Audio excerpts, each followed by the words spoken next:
경북대 법전에 이동시켰습니다. 발표자 두 분의 발표 아주 잘 들었고요.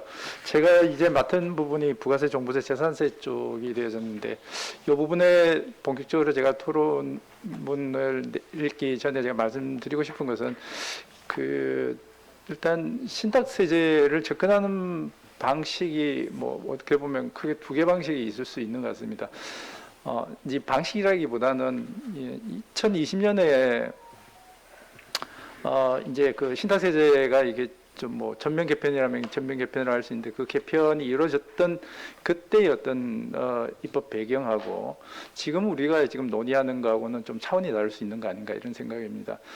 그 당시에는 일단 2011년에 신탁법이 전면 개정돼서 신탁을 활성화를 시키자라고 제도는 만들어졌는데 문제는 그걸 실제로 운영해서 신탁 상품을 판매하고 이렇게 하려고 하니까 너무 많은 세제장의 어떤 애매모호한 부분들이 등장을 했던 것 같습니다. 그래서 일단 그 부분을 해소하자라는 차원에서 법 개정 시도가 있었다는 얘기입니다.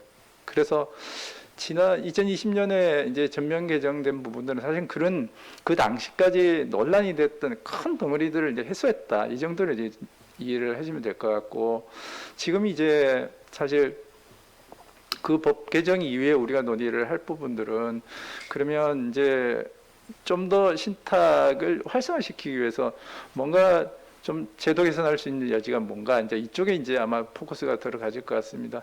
아마 나름 이제 전면 개편을 한다고는 했지만 또 많이 놓친 부분들이 있고 미흡했던 부분들이 있는 것 같습니다. 제가 느끼기로는 아마 오늘 안경봉 교수님이 발표해 주셨던 벤처형 사업 신탁이지만 기본 전체적으로 봤을 때 사업 신탁에 대한 부분, 이 부분도 그 당시에는 크게 2020년 전면 개편 때 크게 논의가 되지 않았던 부분인 것 같습니다. 이유는 이제 사업 신탁이 개정 신탁법에 의해서 허용은 됐지만 이제 자본시장법 등에 의해 가지고 이게 실제로 이게 신탁회사들이 할 수가 없는 형태가 되지고 예외적으로 이제 특별법을 통해 가지고 그걸 풀어주는 형태가 되다 보니 그걸 전면적으로 순절해 가지고 세제를 만드는 거는 이렇게 크게 어떤 현실적인 어떤 니드가 약했던 것 같습니다. 그리고 지금 지방세가 그 당시 이제 전면 개편되지가 않았는데 이 지방세는 그 당시 일단 과세범위에서 제외를 하고 입법범위에서 제외를 했는데 다만 이제 재산세는 종부세와 너무나 밀접하게 관계돼 있다 보니 그 같이 포함을 시켜서 이렇게 검토를 했던 겁니다. 그래서 그 이후에 이제 지방세 쪽에 어떤 전면 개편의 얘기가 있었는데 아직 그 부분은 되지는 않은 것 같습니다. 요 정도 말씀을 드리고 제가 그 대상을 하는 부가세, 종부세, 재산세 부분을 말씀을 드려보면 지금 발표자분들 이렇게 설명을 들어봐도 물론 사업신탁과 관련된 약간의 이슈는 있습니다만은 부가세 쪽이나 특히 종부세, 재산 쪽의 경우에는 개정된 세제가 어떤 문제가 있다 이런 이슈들은 아직 등장하지 않은 것 같습니다. 그 부가가치세의 경우에 우선 보게 되면 2020년 세법 개정을 할 당시에 가장 논란이 됐던 것은 이 납세문자 부분이었습니다. 그래서 납세문자 이슈 하나가 가장 중요했고 그 다음 이슈들은 뭐가 있나라고 해서 이제 디스커션을 하면서 저희들이 이렇게 새로운 이슈들을 몇 개를 찾아내고는 했는데요.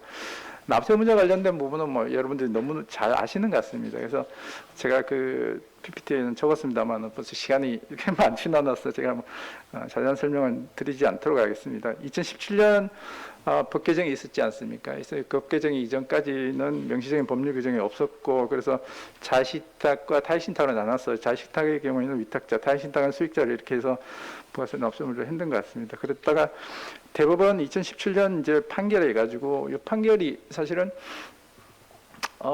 저 개인적으로는 이게 좀 대법원이 판결을 적절한 형태는 아니었다고 생각하는데요. 결국은 부가세 납세 의무자와 관련돼서 이게 수탁자를 전체적으로 납세 의무자로 그냥 판단을 해버렸습니다. 이제 그 이후에 부득이 이제 입법자가 법을 개정한 게 2017년 12월 19일 법 개정이 되는 것이고. 그래서 그 부가세법 10조가 파랑이 신설됐는데 이게 재화의 공급에 대한 특례규정 이렇게 되어집니다. 그래서 부가세 과세 대상 거래가 재화 용역 두 가지인데 그 중에 이제 재화만 이렇게 타겟팅으로 이렇게 되어진 한계점이 있었습니다. 그래서 원칙적으로 위탁자를 하고 예외적으로 담보 신탁 재산이나 이런 경우는 수탁자를 하고 그다음에 이제 그 위탁자가 납세의무자가 되니까 이제 강제 집행상 마사한 문제를 해결하기 위해서 수탁자 물적 납세 의무 규정을 신설하는 이런 형태로 됐었습니다.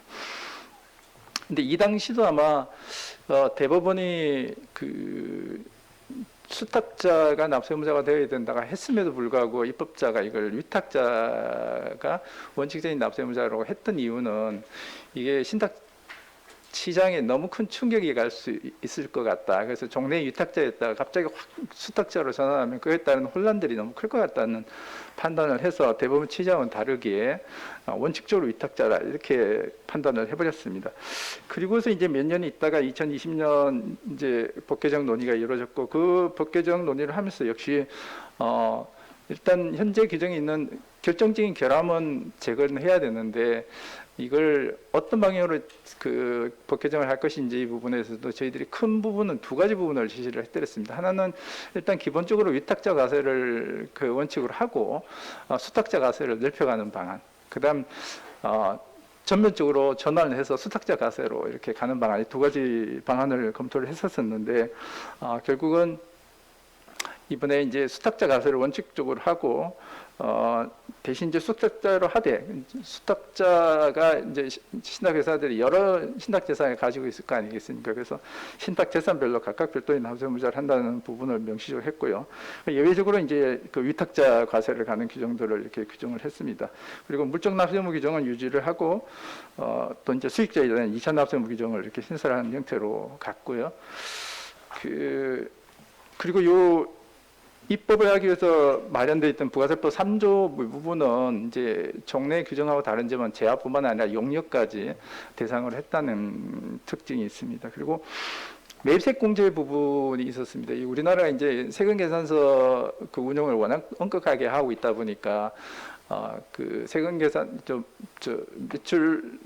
매출세액에서 공제받는 매입세액의 경우는 자기가 발행한 매입세액 그 세금 계산서여야 되지 않겠습니까? 그런데 이게 신탁이 되다 보면 예를 들어서 위탁자가 자기 재산을 이제 신탁회사에 넘겼는데 세금 계산서를 받을 때는 자기가 받았다가 매출이 일어날 때는 수탁자 단계에서 이루어지는 이런 경우가 생길 수가 있습니다. 그런 경우들을 위해 가지고 이제 매입세액 공제에 대한 특례 규정을 당시 입법을 했고요.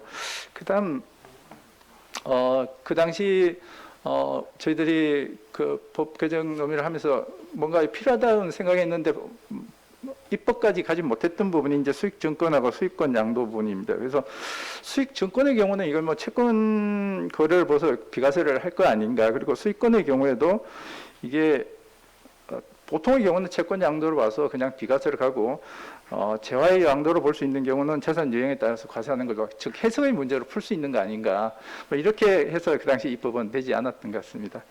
그리고 종부세와 재산세와 관련돼서는 그 당시 겨우 큰 문제가 되었던 것이 사실은 이게 재산세가 2014년에 법이 개정이 돼서 신탁재산에 대한 납세 의무자가 위탁자에서 수탁자로 바뀌어버렸거든요. 수탁자로 바뀌다 보니 재산세 과세에서는 큰 문제가 되지 않는데 합산과세 기능이 있는 종부세의 경우에 위탁자가 자기 재산을 신탁회사에다 넘겨버리면 이게 합산과세에서 배제가 되어버리는 부분이 생겼습니다. 그래서 그걸 해결하기 위해서 어떻게 해야 되느냐라는 논란들이 많았고 그래서 지방세법을 개정해서 재산세 납세 의무를 다시 위탁자로 바꿔버리면 되는데 그 당시 이제 행안부에서도 그 당시 그 부분에 대해서 좀 소극적이어서 그러면 종부세법만이라도 별도로 이걸 납세 의무자를 바꾸자, 위탁자를 다시 바꾸자 이런 논의를 했었습니다. 그러다가 최종적으로는 결국은 지방세법도 개정되고 종부세법도 개정되는 그런 형태로 가셨고요. 그래서 재산 구분의 문제, 납세 의무자의 문제들이 그 당시 2020년 법을 개정을 통해서 대충 해결이 된 것 같습니다. 그리고 대신 이제 그래서 위탁자를 납세 의무자를 하되 수탁자에 대한 물적 납세 의무 규정을 신설한 형태로 이렇게 법이 개정이 되었습니다. 이처럼 이제 부가세와 종부세, 재산세의 경우에는 대체적인 법 개정은 이런 방향으로 되어졌고 이루어졌고 향후에 이제 사업신탁에 관련된 부분이나 수익증권, 수익권에 대한 부분들 이런 부분들이 좀 더 시장에서 이슈가 되어진다면 그 부분에 대해서는 다시 또 입법을 한번 또 검토를 해야 되지 않을까 싶습니다. 여기까지가 제 토론입니다. 감사합니다.